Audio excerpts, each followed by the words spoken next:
이단 이야기를 해보려고 합니다. 여러분, 코로나19의 또 심각한 사태가 이제 계속되고 있는 가운데 있는데요. 우리 코로나19 때문에 많은 어려움을 겪고 있습니다. 뭐 당연히 아시겠지만 또 병원균 그 자체 때문에 건강에 또한 이 생명에 아주 중대한 위협을 받고 있고요. 또 코로나19 때문에 많은 것들이 통제되고 또 교제하지 못함으로 인해서 나오는 많은 어려움들을 겪고 있습니다. 근데 우리가 한 가지 빼놓지 말아야 될 것이 뭐냐면요, 바로 이단에 대한 경계심, 또 이단에 대한 그 미혹이 이 코로나19 시대 때에도 여전하다는 것 여러분 알아야 합니다. 심지어 오늘 예수님께서 마태복음 24장에 뭐라고 말씀하십니까? 예수님 당시 때에도 예수님께서 엄히 경고하십니다.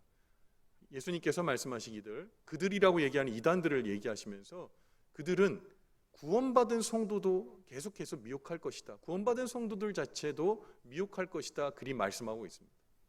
예수님 당시에도 그게 큰 문제였고 초대교회 당시에도, 그리고 몇몇이 세세 이어온 우리 기독교, 특별히 우리 교회 상황 가운데에 이단들은 한 번도 쉰 적이 없습니다. 지금도 마찬가지입니다. 지금도 우리를 노리고 있고 또한 우리를 붙잡아 미혹하려고 합니다. 여러분, 세상에서 가장 불쌍한 사람 누구라고 생각하십니까? 아마 여러 가지 대답을 가지고 계실 겁니다. 그런데요, 세상에서 가장 불행한 사람은 바로 이단의 미혹에 빠진 사람입니다. 첫 번째, 왜 불행합니까? 그들은 이단에 빠짐과 동시에 예수님께서 우리에게 주신 구원의 은혜 가운데 멀어지게 됩니다. 그리고 계속해서 구원의 은혜 가운데 멀어질 뿐만 아니라 재산도 잃고 시간도 잃고 또 자녀들과 또한 우리 배우자들과 또 가정이 파괴되는 그러한 일들이 허다합니다. 인생을 잃어버립니다. 영혼을 잃어버립니다. 구원을 잃어버립니다. 그렇기 때문에 어떻게 이단에 빠진 것이 가장 불행한 일이 아니라고 말할 수 있겠습니까? 여러분, 우리 한국교회는요, 이단이 참 많아요. 한국교회는요, 지금 당대에도 유사 이단뿐만 아니라 사이비 종교가요, 무려 100여 개가 됩니다. 그리고 여러분 놀라실지도 모르겠는데 우리 이 한국교회 이단에 빠진 인구가요 200만을 육박합니다. 깜짝 놀랄 일입니다. 여러분, 또 무서운 것은 이단에 한번 빠지게 되면 나올 확률이 1%도 안 됩니다. 매년 10,000명 이상 이단에 미혹된다라는 통계가 있을 정도니 말입니다. 사랑하는 성도 여러분, 오늘 우리는 이제 우리의 신앙의 이 모든 자리에서 이단이 가까이 있다는 것을 인식해야 합니다. 코로나19도 매우 가까이 있지만 이단도 매우 가까이 있습니다. 생각해 보십시오. 내 주위에 이단에 빠진 사람들, 친구들, 가족들, 친지들 한번 생각해 보십시오. 없습니까? 분명히 한두 명씩은 분명히 떠오르시는 분이 있을 겁니다. 그만큼 가까이 있습니다. 그만큼 위험합니다. 그래서 오늘 우리 주님께서 구원받은 택하신 자도 미혹하리라 했던 그 이단에 대해서 오늘 살펴보고자 합니다. 오늘 이단에 대한 특징, 그리고 그들의 말, 그리고 그들의 주장을 분명히 암과 동시에 우리의 신앙을 우리가 다시 한번 돌아보고 주의 공동체를 돌아보고 또 이단의 어떠한 침투도 우리 안에 용납되거나 용인되지 않음으로 말미암아 우리가 바른 신앙의 길, 주께서 우리에게 가르쳐 주신 바른 신앙의 길을 걷게 되는 또 한 번 돌아보는 경각심을 갖고 또한 새로 우리의 신앙을 세우는 귀한 시간 되기를 주님의 이름으로 간절히 축원을 드립니다. 여러분, 먼저 이 이단의 특징, 첫 번째 특징을 여러분 잘 기억하셔야 됩니다. 이단은요, 자신들만 특별한 성령 체험을 했다고 말하고 또한 교주도 그러한 것들을 특별하게 체험했다고 주장합니다. 주로 이단의 교주는 자신들만의 특별한 성령 체험, 계시를 받았다고 주장합니다. 다 그래요. 문선명도 그렇게 얘기하고 통일교회 문선명이요, 이만희도 마찬가지고요. 수많은 이단 종교들이 다 특별한 성령 체험을 했다고 말합니다. 그런데 초기 이단에 대한 문건을 제가 이번에 말씀을 준비하면서 여러 권을 이제 보게 되었는데요. 초기에는요, 여성분들이 주로 이단의 교주가 되었습니다. 근데 그분들이 처음에 1800년대 중후반에 또 1900년대 초반에 그들이 예수님을 믿게 된 건 다 동일하게, 그때는 의학이 발달되지 않았기 때문에 자녀들이 많이 아팠지 않습니까? 특별히 낳은 첫째 아들이 막 아프고 죽어가는 상황 가운데에 오로지 기도해서 아들이나 딸이 낫게 되는 체험을 하고 예수님을 믿게 되고, 그리고 딴 거 다 포기하고 그냥 기도만 수년 동안 기도원에 틀어박혀서 수년 동안 한 사람들이 많더라고요. 그런데 한 분이 초대 이단 중에 한 여성분이 있는데요, 이분도 자녀가 나음을 얻었어요. 그래서 기도원에 가서 오로지 기도합니다. 그런데 6, 7년이 되니까요, 영적인 것들이 막 보이는 거예요. 그가 막 눈에 보이고 막 사람들을 계시하게 되고 사람들을 막 병 고치고 막 그랬던 거예요. 근데 재미난 것은 이 여인이 자기도 놀란 거예요. 아, 이게 특별한 계시와 은사구나. 그래서 그 교회, 자기가 예전에 섬겼던 담임 목사를 찾아갑니다. 담임 목사를 찾아가서 물어보는 거예요. 제가 이런 계시를 받은 것 같은데 이거 어떻게 아주 문의를 합니다. 담임 목사가 이렇게 얘기했어요. 그건 이단적인 것 같습니다. 당신이 지금 받은 어떤 것은 점검받아야 될 필요가 있습니다. 인정했어요. 아, 그렇구나. 근데 놀라운 게 뭔지 아세요? 그가 그렇게 얘기하고 다시 교회 공동체로 들어왔는데 교회 성도들이 그들을 따르더라는 겁니다. 나도 고침받고 원합니다. 나도 신비한 걸 보기 원합니다. 그 사람을 떠받들어 주는 거예요. 담임 목회자는 아니라고 얘기했는데 성도들이 그들을 떠받들어 주고 그가 교주가 되었고, 그가 새로운 그런 이단의 종파를 열 수 있는 계기를 마련해 주었어요. 여러분 잘 아셔야 돼요. 특별하고 신비한 체험 왜 없겠습니까? 하나님께서 교회에 부여하신 거예요. 근데 중요한 것은 그 모든 은사와 특별한 체험은 교회의 유익을 위해서만 사용되어야 되는 겁니다. 그것이 특별한 능력이, 그리고 나에게만 주어진 능력이라고 생각하게 되면 일탈의 범주에 이제 가담하게 됩니다. 신적인 신비한 체험, 그것이 신앙의 전부라고 생각합니다. 여러분, 어떤 분들은 그런 얘기합니다. 어떤 분들, 새로 교회에 오신 분들이나 어떤 분들 그런 얘기 하시는 분이 있어요. 아, 이 교회는 기도의 불이 꺼졌다, 그런 얘기를 합니다. 목회자에게 찾아와 그런 얘기 하시는 분이 있어요. 이 교회는 기도의 불이 꺼졌습니다. 내가 애원해 주신 하나님의 말씀을 들어보니 당신은 이러이러합니다. 저는 하나도 안 믿습니다. 성령께서는 동일한 은혜로 함께해 주시는 분이기 때문에 그에게만 역사하시고 저에게 역사하시는 분이 아니에요. 동일한 은혜로 역사하시는 분이거든요. 그리고 그런 부분들의 권세와 권한은 하나님께서 특별한 은혜로 주신 것은 맞지만 그것이 자기의 권위를 드러내고 자기가 우위에 있게 되는 것은 아닙니다.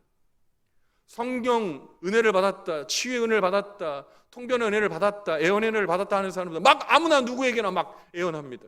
그리고 자기가 높여지려고 합니다. 여러분 기억하세요. 교회는요, 성령의 은사가 도구이지 중심이 아닙니다. 초대교회에 사도 바울이 고린도 교회를 보니까 이 고린도 교회가 엉망진창인 겁니다. 이유가 뭐냐면 많은 사람이 계시도 하고 애언도 받았고 방언을 하는데 이게 분별이 없는 거예요. 아무한테나 또 모든 사람에게 막 방언하고 뭐 신적 은혜를 치유를 깨치겠다 그렇게 얘기합니다. 교회가 막 흔들리기 시작한 겁니다. 교회 중심이 은사주의로 막 휩쓸리게 되는 겁니다. 그 은사 체험에 대해서 고린도전서 12장 7절부터 12절까지 사도 바울이 그 내용을 이렇게 말합니다. 각 사람에게 성령을 나타내심은 유익하게 하려 하심이라. 어떤 사람에게는 성령으로 말미암아 지혜의 말씀을, 어떤 사람에게는 같은 성령을 따라 지식의 말씀을, 다른 사람에게는 같은 성령으로 믿음을, 어떤 사람에게는 한 성령으로 병 고치는 은사를, 어떤 사람에게는 능력 행함을, 어떤 사람에게는 애언함을, 어떤 사람에게는 영들 분별함을, 다른 사람들에게는 각종 방언 말함을, 어떤 사람에게는 방언들 통역함을 주시나니 이 모든 일은 같은 한 성령이 행하사 그의 뜻대로 각 사람에게 나누어 주시는 것이니라. 아멘. 은사가 다 많아요. 근데 오늘 고린도 교회를 얘기하면서 사도 바울이 뭐라고 그러냐? 한 성령에 의해서 나누어지는 것이라고 얘기하는 거예요. 나에게만 준 게 아니에요. 우리 모두에게 주신 것이고요. 그 애언과 그리고 모든 것들은 교회의 유익을 위해서만 사용돼야 되는 겁니다. 그런데 그 성령을 특별히 나에게만 줬다라고 말하고 얘기하는 것, 그것을 통해 이단은 시작되고 사이비는 시작되는 겁니다. 바울은 성령의 은사 체험을 그러나 나쁜 것이라고 말하지 않아요. 그런데 거기 우위를 두기 시작하면은 이것은 이단에게 사용될 수 있는 그런 가능성을 열어준다는 것이죠. 교회 사역의 기둥은 은사가 아니에요. 체험주의가 아니에요. 여러분, 교회의 중심을 이루는 것, 이 어그러지고 엉켜진 은사 체험의 고린도 교회를 딱 정리해 주는 말씀을 사도 바울이 고린도전서 13장 13절에 이렇게 얘기합니다. 그런즉 믿음, 소망, 사랑 이 세 가지는 항상 있을 것인데 그 중에 제일은 사랑이라. 높낮이가 없는 거예요. 여러분, 사랑에 높낮이가 있는 거 보셨습니까? 저희 자녀들이 가끔 저랑 이야기할 때 제가 나이도 많고 그 아이를 낳았고 부모인데도 때로 우리 아이가 저한테 반말할 때 있어요. 아빠 그거 해도 돼? 이런 반말합니다. 근데 제가 그 아이를 예의 없다고 나쁘다고 나무라거나 혼내지 않습니다. 식구거든요. 사랑하는 관계거든요. 다른 공식적인 자리에서 그 아이가 그렇게 하지 않죠. 집에서 은밀하게 사랑의 관계이기 때문에 그 말을 하는 겁니다. 높낮이가 있는 건가요? 아니요, 높낮이가 없습니다. 그런데 은사 체험도 마찬가지입니다. 은사를 나눌 때 높낮이가 없는 것이에요. 사랑의 중심이 되어 서로 나누고 서로 섬기는 것에 은사가 함께 할 때 교회가 안정이 되는 것이고 하나님의 가운데 이어진 겁니다. 은사는 도구예요. 중심은 사랑입니다. 예수 그리스도의 사랑입니다. 그래야 교회가 하나님의 은혜 가운데 창대하게 되고 힘을 내게 되는 겁니다. 여러분, 우리가 지금 이 세대에 이 참 어려운 세대입니다. 예배 드릴 수 없고 또 마음껏 기도할 수 없는 그런 세대입니다. 성전은 비어 있습니다. 그러니 사람들이 여기에 성령이 있다라고 말하는 곳에 달려가는 사람들이 많이 있습니다. 기도원이 이 기도원이 저 기도원이 영험하더라. 거기에 성령의 임재가 있더라. 여러분, 그것을 무엇을 보고 판단할 건데요? 잘 생각해 보세요. 어떤 것을 판단합니까? 사람들의 말로 판단하는 거 아니에요? 주변에서 얘기하는 사람들의 말로 판단하는 거 아닙니까? 여러분, 성령이 역사하시는 은혜 분명히 있지만 그것이 전부는 아니라는 걸 여러분 꼭 기억하셔야 됩니다. 여러분, 많은 이단들은 여기서부터 시작됐습니다. 득도했고 하나님 알았고 어떤 이단은요 이런 체험을 적어놓은 게 있어요. 막 기도하는데 자기 목이 떨어져 나가고 예수님의 목이 딱 붙더라는 겁니다. 그 자기가 메시아라고 그렇게 주장하는 거예요. 이 말이 돼요? 말이 안 되지 않습니까? 그런데 이것이 성령의 은사고 성령의 은혜고 성령의 강권적인 역사라고 말하면 사람들이 믿어버리더라는 겁니다. 아닙니다.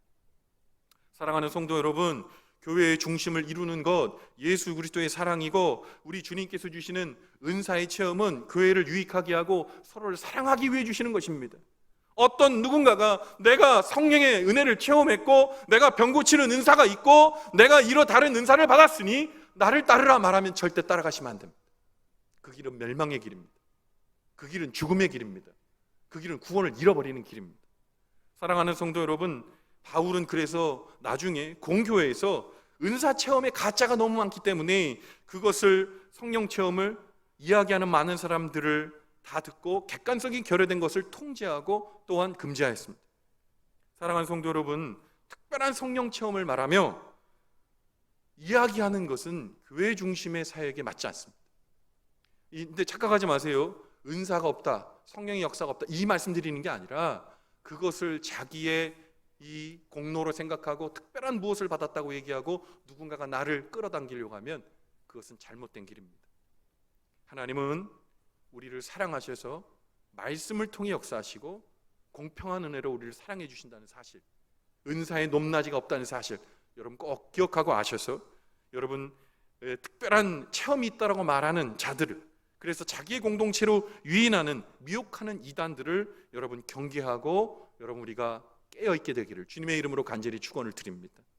여러분, 두 번째로 이단은요 많이 들으셨겠지만 지구 종말을 얘기하고요 시한부 종말론을 주장하고 미혹합니다. 여러분, 1992년 10월 28일 하면 뭐 기억나세요? 이 가까이에 있었던 교회죠. 다미선교회, 다가올 미래를 준비하는 선교회였죠. 다미선교회가 여러분 아마 우리의 뇌리 속에, 전 국민의 기억 속에 아마 기록되어 있는 그런 단체입니다. 그와 같이 이단들은요 예수님의 재림 날짜를 정해서 말합니다. 특히 한국의 이단들은 특별히 종말의 시간에 대해서 단언하는 경우가 엄청 많았어요. 그래서 이 종말론에 빠지면 어떤 일이 납니까? 일단 직장을 그만두고요, 재산을 다 헌납하고요, 가족들과 다 함께 들어가고 가족이 반대하면 가족과 헤어집니다. 그런 일들이 비일비재했죠. 그리고 그것을 하는 것이 믿음을 보이는 가장 중요한 증표였습니다. 예를 들면 여호와의 증인 같은 경우는 이제 외국 이단인데 여호와의 증인은 무려 7번이나 재림 날짜를 바꿨어요. 1873년, 1874년, 1881년, 1914년, 1918년, 1925년, 1975년까지 무려 7번이나 걸쳐 예수님의 재림을 예언했지만 다 불발됐습니다. 거짓말이었거든요. 근데 그때도 수많은 사람들이 직장을 포기하고 여호와의 증인에 자기의 재산을 모두 헌납하고 들어간 경우가 많았어요.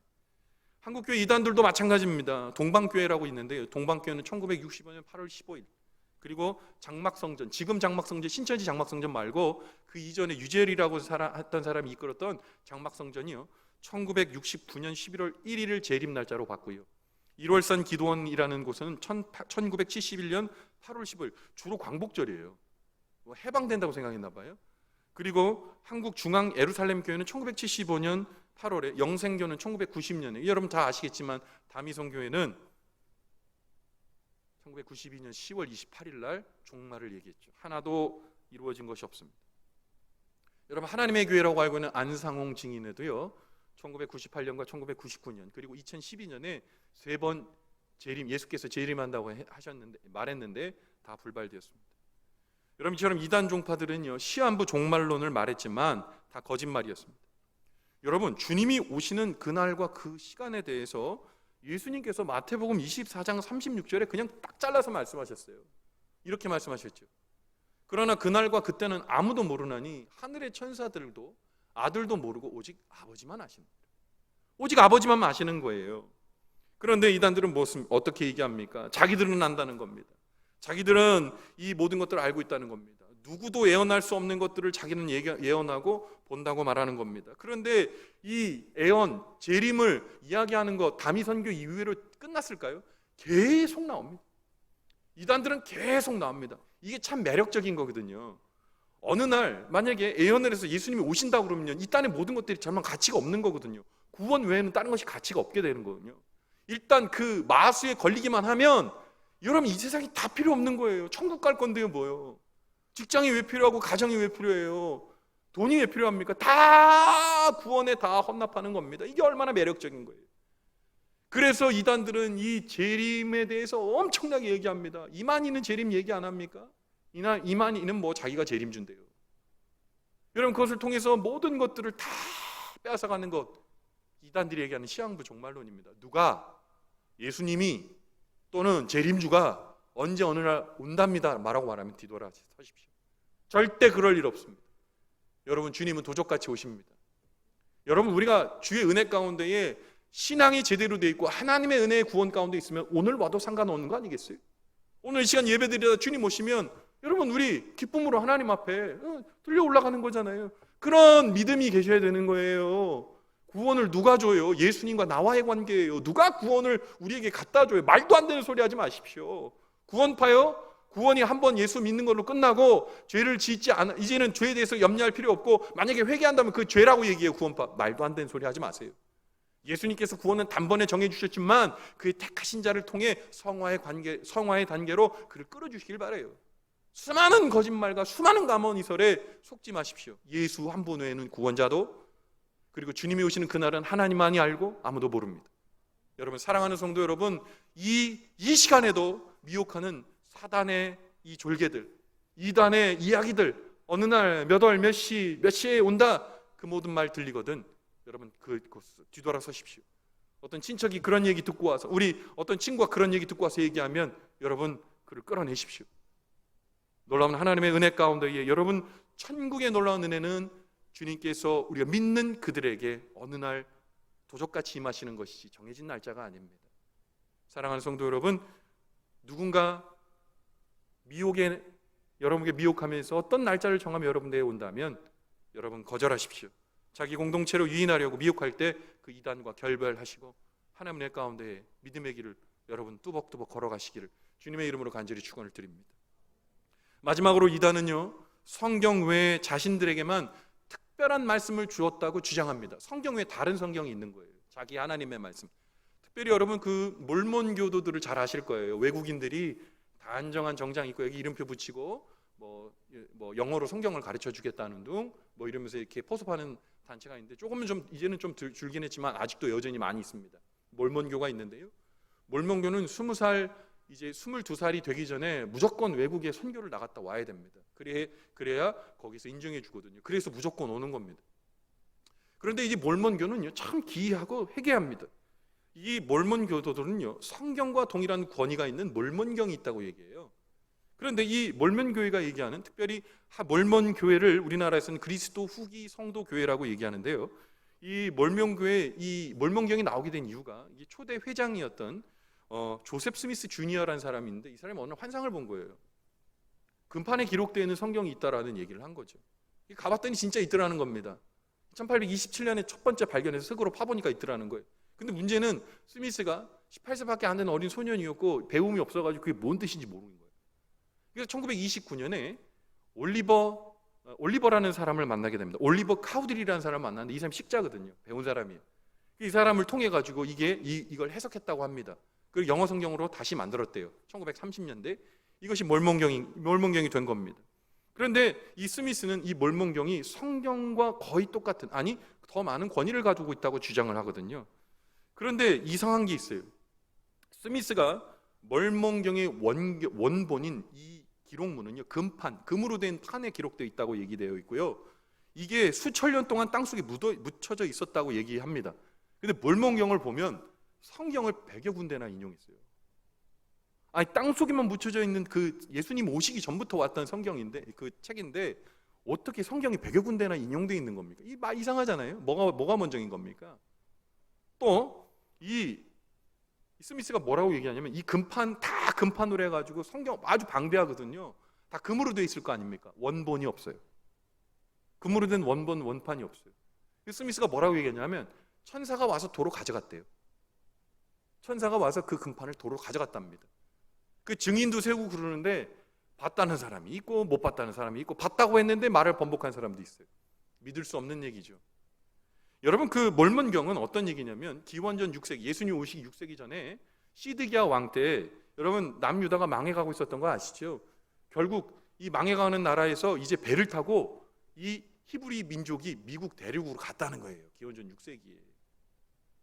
그래서 아메리카 대륙에 6세기에 이주한 이스라엘 백성들의 기록 역사라는 겁니다. 이게 선지자로서 요셉 지파의 후손인 리하이라는 사람이 있었는데 그 사람이 하나님의 인도를 받아 미대륙에 갔고요. 6세기부터 5세까지 1000년 동안 거기서 사사기처럼 막 하나님의 은혜를 받고 또 책망을 받고 또 다시 구원해 주시고 이런 일들을 아메리카 대륙에서 겪었다는 황당한 얘기를 하고 있는 겁니다. 신빙성이 없는 얘기예요. 거기다가 성부 하나님이 육체를 가지고, 우리 하나님, 성부 하나님이 육체를 가지고 있다고 얘기하고 또 예수님도 육체를 갖고 있다고 하고 성령님만이 육체를 가지자 하신 하나님이라고 얘기하고 있어요. 그리고 지상에서 가장 유일하고 완벽한 성경책은 몰몬경이다, 그렇게 얘기합니다. 그러니까 미국의 국수주의와 성경이 만난 거예요. 이단이죠. 그런데 그 이단이 계속 얘기하는 거, 몰몬경이 하나님의 구원의 책이다. 제가 어렸을 때만 해도 이 몰몬경을 가판대에서 그냥 나눠줬습니다. 새로 나온 성경이라고, 새로 발견된 성경이라고 이렇게 나눠줬어요. 지금도 그들은 서울권에서는 잘 이게 먹혀들지 않으니까 지방으로 내려가서요 열심히 포기하고 있습니다. 죽지 않았어요. 여러분, 또 이단들 대표적인 이단 뭡니까? 한국의 대표적인 이단 문선명 통일교입니다. 통일교의 이 문선명은요, 성경을 뭐라 그러냐, 신구약 성경은 낡은 시대의 산물인 산문집 또는 교훈집이라고 얘기해요. 아주 기괴한 얘기를 하는데 이런 얘기를 해요. 책도 베스트셀러가 있지 않습니까? 시간이 지나면 그 책은 낡은 세대의 유물, 올드 패션이 되는데 성경도 옛날 얘기니 올드 패션, 유행이 지난 얘기 아닙니까? 그러니까 새로운 성경이 있어야 되는데 그 새로운 성경이 뭐냐? 하나님께서 문선명에게 계시한 원리강론이라는 책이라고 얘기해요. 근데 또 놀라운 것은 이 원리강론이요, 문선명의 고유한 독창적인 창작물도 아니에요. 여러분, 초기 이단 중에 아까 여성분들이 많다 그랬잖아요. 근데 여성분들이 하다 보니까 이게 이단이 커질 않는 거예요. 대기업화되지 않는 거예요. 그냥 그 교주가 죽으면 끝나. 근데 김백문이라는 사람이 있는데 이 김백문이요, 이거 봐라, 이거를 좀 더 체계적으로 공공하게 만들려면 책이 있어야겠다고 생각한 거예요. 그래서 이 김백문이 쓴 책이 뭐냐면 기독교 근본 원리라는 책입니다. 기독교 근본 원리는요, 그 안에 여러 가지 이야기가 있는데 세 가지로 이제 딱 취약이 돼요. 창조, 타락, 복귀, 이런 세 가지의 이야기인데, 문선명이 얘기한 피가름 이야기, 그리고 문선명이 얘기하는 아담과 하와의 이야기는 죄의 유전이 아니라 성적인 이 간음을 통해 이루어졌다는 얘기가 이 김백문이가 처음 얘기한 겁니다. 그래서 이 김백문이가 그 체제를 집대성하는데 1945년에 문선명이 25세 청년 문선명이가요 김백문을 찾아갑니다. 들어보니까 그럴듯해요. 그래서 그 교리를 듣고 또한 배웁니다. 근데 참 재미난 것은요, 1950년도에 어떤 일이 일어났죠? 6.25 동란이 일어났잖아요. 전쟁통에 마지막에 김백문이가 창조, 타락, 그리고 복귀에 관한 책의 마지막 장면을 이제 집대성에 쓰고 있는데 전쟁통에 이게 보관할 수가 없으니까 잠시 문선명에게 맡겼습니다. 근데 문선명이가요 6개월 동안 갖고 오질 않는 거예요. 아무리 교주가 얘기해도 가져오질 않는 거예요. 6개월이 지난 다음에야 다시 갖다 줬다는 거예요. 6개월 동안 뭐 했을까요? 뺏긴 거죠. 결국 원리강론을 가지고요 쓴 사람은 김백문이었지만 그 원리강론을 가지고 이 탁월하다는 얘기 여기 붙여도 되는지 모르겠는데 엄청난 이단의 교주가 문선명이 된 겁니다. 그래서 문선명이 얘기하는 거예요. 이 모든 것, 예수님은 실패한 구주이고, 왜냐하면 예수님이 죽으면 안 됐었다는 거예요. 완성했어야 되는데 죽음으로 말미암아 패배한 메시아고 재림주로 온 문선명이만 유일한 구원자라고 얘기하는 거죠. 그래서 이 문선명을 믿어야 되는 겁니다. 문선명이 하나님 되어야 되는 거죠. 문선명이 죽었잖아요. 그래도 지금 위에 하늘에 임재하고 있다고 얘기하면서 계속 그들은 신앙을 유지하고 있습니다. 여러분, 신천지 이만희를 빼놓을 수 없겠죠. 여러분, 이만희 무슨 교리가 있습니까? 이만희는 실상교리라는 것을 가지고 있어요. 실상계시. 이만희는 딴 책은 잘 보지도 않아요. 요한계시록만 얘기합니다. 그런데 이만희의 얘기는 이겁니다. 요한계시록은 요한이 쓴 책인데 여러분 잘 아시겠지만 이 반모섬에서 요한이 환상 중에 보고 계시를 적은 거예요. 그래서 이만희가 이 요한계시록을 뭐라고 그러냐, 이 요한이 받은 요한계시록은 환상계시라고 얘기합니다. 꿈속에서 본 거예요. 이것은 꿈의 이야기예요. 근데 이것을 실상으로 풀어야 되거든요. 그래서 요한계시록을 직접 하나님 주신 계시로 받고 1984년 3월부터 1980년 9월부터 1984년 3월까지 과천에 있는 하나님의 장막 성전에서 이 계시를 다 깨닫게 해주신 거예요. 그래서 요한계시록의 원래 텍스트는 환상계시고 이만희가 풀어준 것은 실상계시라는 거예요. 실상이 무엇입니까? 딴 거 없어요. 배멸구라는 교리인데 배도, 멸망, 구원의 역사인 거예요. 먼저 나온 모든 선지자들은 구원을 위해서 앞장섰지만 그들은 모두 배도했고 멸망했습니다. 그래서 이 모든 것들을, 이 모든 실상세계의 모든 구원을 완성시켜주는 사람이 바로 재림주인 이만희인 겁니다. 이만희가 처음에는 14만 4천 명이나 되는 교인이 완성되면 완전한 영생 가운데 있게 된다고 얘기했거든요. 근데 놀랍게도 자기의 생각을 넘어서 이제 23만을 넘어 30만을 향해 육박하고 있습니다. 그래서 그들이 만들어내는 아주 말도 안 되는 조잡한 교리가 뭡니까? 성경 시험 봐야 된다는 거예요. 실상교리 시험 봐서 14만 4천 등 안에 들어야 천국 간다는 겁니다. 말이 됩니까? 교리를 가지고 이렇게 뜯어고쳤다 저렇게 뜯어고쳤다 하는 것이 이만희의 신천지 교리입니다. 여러분, 이 외에도요, 여러분 잘 아는 박태선 씨를 잘 아실 겁니다. 박태선 씨는요 전도관을 만들었죠. 근데 박태선은 아주 실력이 있는 사업가였습니다. 그리고 남대문 교회 집사고 장로였어요. 우리 통합교단의 교회인 걸 여러분 아시죠? 그런데 이 박태선이 하나님의 은혜 가운데에 이 머무르는 것이 아니라 자기가 신이 되어버렸습니다. 박태선도 자기 책을 썼어요. 오묘한 진리라는 책을 썼어요. 그리고 많은 사람들을 미혹했습니다. 제가 박태선 씨 왜 거론하냐? 여러분, 그 사람이 통합교단, 우리 교단에 집사고 중직자였다는 거예요. 우리 몰라요. 우리 믿지 마세요. 나 자신을 믿지 마십시오. 여러분, 제가 이번에 올림픽 경기에 딱 보니까 태권도나 유도를 봤는데요, 패배하는 이유가 뭐 엄청난 기술의 부족함 때문이 아니라 한순간이에요. 한순간 방심하면 그 좁은 틈을 비집고 들어가서 업어치기 한 방으로 유도 끝나는 거고요, 계속해서 3라운드까지 잘 준비하고 있다 뒤돌려차기 한 방으로 끝나는 게 태권도입니다. 여러분, 오늘 예수님 말씀하세요. 그들은 택하심 받은 자도 미혹한다는 거예요. 누가 말씀하셨어요? 예수님이 말씀하셨어요. 여러분, 우리 구원 받았습니까? 우리 택함 받았습니까? 우리 하나님의 자녀입니까?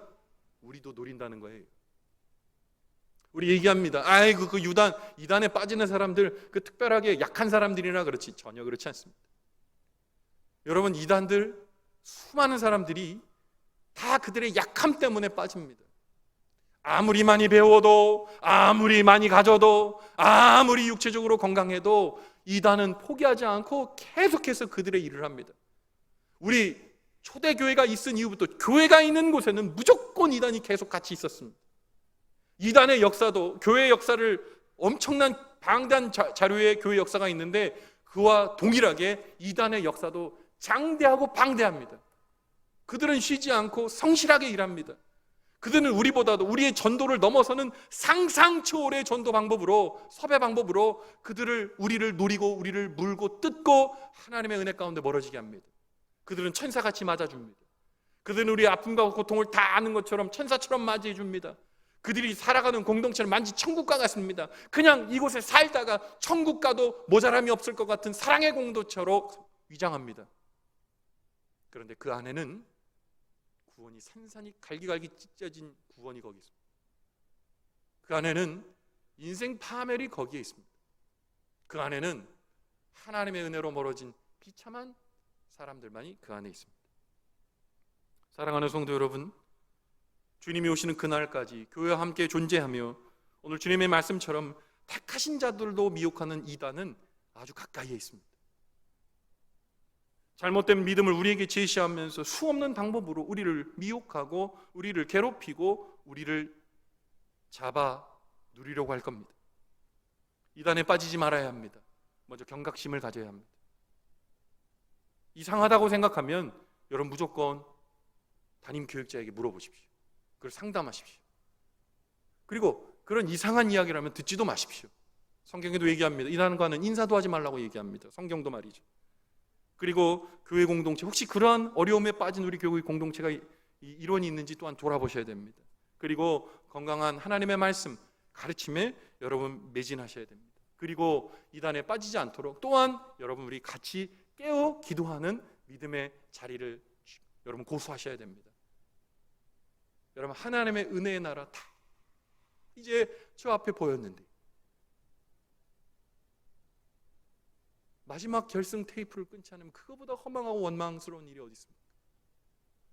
사랑하는 믿음의 권성 여러분, 오늘 주의 은혜 가운데에 비록 장소는 다르지만 우리가 함께 예배드린 믿음의 망원제일교회 권성 여러분, 이 코로나19의 어려운 때에도 주의 은혜 가운데에 신앙의 경각심을 가지고 이단에 빠지지 않고 이단의 미혹에 휘둘리지 아니하고 주의 놀라운 은혜의 구원, 말씀을 붙들고 건강한 믿음의 은혜 가운데에 신앙인의 길을 걸어가고 또 그래서 하나님의 구원이 날마다 우리에게 분명한 유한 것이 되고 기쁨으로 하나님을 감사함으로 섬기게 되는 우리 망원제일교회 믿음의 권속도 온 교우들의 신앙이 되기를 주님의 이름으로 간절히 축원을 드립니다. 아멘. 기도하겠습니다.